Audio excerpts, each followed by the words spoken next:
So I just did a video about my fence and how, I've got all this recycled cedar wood, etc.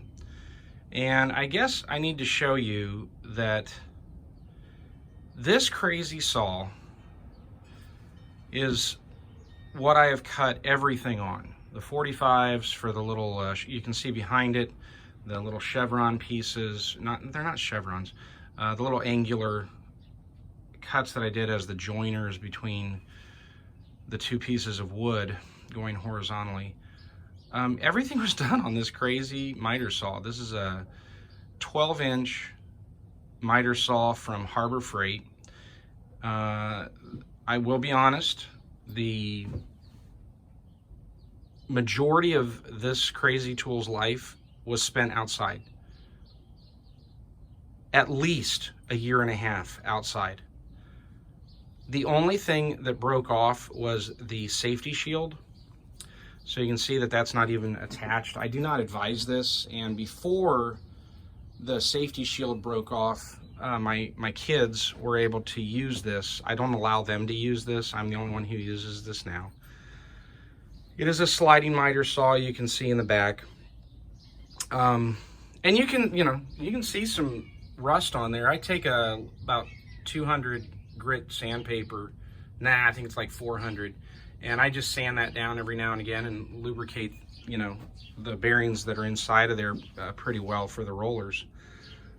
The other thing that broke on this was the actual plate that went in here. This is just some orange PVC that I had, so I just cut down a piece, matched up the holes, made my own, made the slot with a miter, not a miter saw, with a router.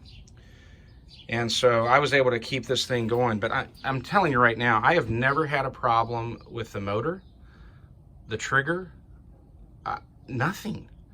It's an aluminum base, so it didn't rust. Again, the majority of its life was spent outside. One thing that did happen over time was this nut came a little bit loose, and so I had to tighten it. So it got a little bit loose and a little bit wonky at one point. Honestly, without the shield, that kind of freaked me out. But, and again, I don't advise this. I do not advise using this tool. They sell it for like 30 bucks. And I guess I'm just too either, I keep thinking, okay, well, I'm going to buy another one. And this thing just keeps on going. Motor-wise, never had a problem. I've had this for at least 4 years now. Again, majority of its life outside. Harbor Freight, I think I paid $129 for it. And I'm on my second blade. This particular blade is a DeWalt. This one's held up really well. I'm already missing a few of the carbide teeth on it. So I think I'm missing 4 of the actual teeth, right on the very tip. But, so I'm getting ready to replace it. But, it still makes a nice clean cut for fencing or, exterior on this shed.